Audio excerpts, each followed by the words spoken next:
Ration സംബന്ധിച്ച് വളരെ സുപ്രധാനമായിട്ടുള്ള 2 അറിയിപ്പുകളാണ് ഈ ഒരു വീഡിയോയിൽ നിങ്ങളുമായി പങ്കുവെക്കുന്നത്.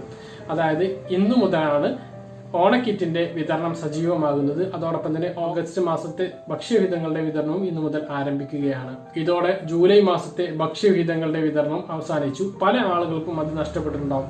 നമ്മൾ ഓരോ ദിവസത്തെ റേഷൻ അപ്ഡേറ്റിലും നമ്മൾ പറയുന്നതാണ് ഇനി ഇത്ര ദിവസമുള്ളൂ, ഇനി ദിവസങ്ങൾ അവസാനിക്കാൻ വേണ്ടി പോവുകയാണ് എന്നൊക്കെ. അപ്പോഴും നമ്മൾ കരുതിയിരുന്നത് ഈ ഒരു ഓഗസ്റ്റ് 5-ാം തീയതി വരെയെങ്കിലും ഈ ഒരു വിഹിതങ്ങൾ നീട്ടി നൽകുമെന്നാണ്. പക്ഷേ ഈ ഒരു മാസം അത് നീട്ടി നൽകിയില്ല. അതുകൊണ്ട് തന്നെ പല ആളുകൾക്കും ആ ഒരു വിഹിതങ്ങളൊക്കെ നഷ്ടപ്പെട്ടു, ജൂലൈ മാസത്തെ വിഹിതങ്ങൾ. അതുപോലെ തന്നെ ഓണക്കിറ്റിന്റെ വിതരണം സജീവമാകുകയാണ് ഇന്നു മുതൽ.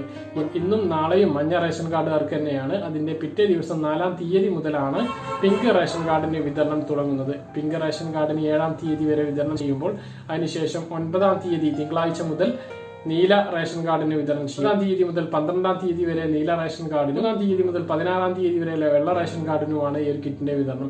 ഈ ഒരു കിറ്റിന്റെ വിതരണം ഇതുപോലെയാണ് എന്ന് പറഞ്ഞാൽ നമുക്ക് മുൻ വർഷങ്ങളിലേക്ക് അനുഭവമുണ്ട്. ഈ ഒരു സമയത്തൊന്നും കിറ്റ് റേഷൻ കടയിൽ എത്തിയിട്ടില്ലെങ്കിൽ അത് ഇനിയും നീണ്ടു പോകാനുള്ള സാധ്യതയും ഉണ്ട്.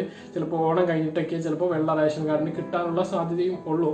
നമുക്കറിയില്ല. കഴിഞ്ഞൊരു മാസം കിറ്റില്ലാത്തത് കൊണ്ട് തന്നെ പാക്കിംഗ് നടപടികളൊക്കെ കൃത്യമായിട്ട് നടന്നിട്ടുണ്ടാകും എന്നാണ് നമ്മൾ പ്രതീക്ഷിക്കുന്നത്.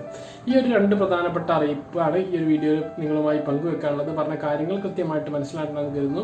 ഓരോ റേഷൻ കാർഡിനും എന്തെല്ലാം വിഹിതങ്ങളാണ് ഓഗസ്റ്റ് മാസത്തിൽ ഉള്ളത് എന്ന് നമ്മൾ കഴിഞ്ഞ ഇന്നലത്തെ വീഡിയോയിൽ നമ്മൾ പറഞ്ഞിരുന്നു. ഈ വീഡിയോ അവസാനിക്കുമ്പോൾ വരുന്ന എൻ്റെ സ്ക്രീനിൽ നിങ്ങൾക്ക് കാണാവുന്നതാണ്. അപ്പോൾ ആ വീഡിയോ കാണാത്തവർ പോയിട്ട് കാണുക. ഈ വീഡിയോ ആദ്യമായിട്ട് കാണുന്ന ആളുകൾ ചാനൽ സബ്സ്ക്രൈബ് ചെയ്യുക, ബെല്ലൈക്കൺ എനേബിൾ ചെയ്ത് നോക്കുക. മറ്റൊരു വീഡിയോയുമായി നമുക്ക് വീണ്ടും കാണാം. ബൈ.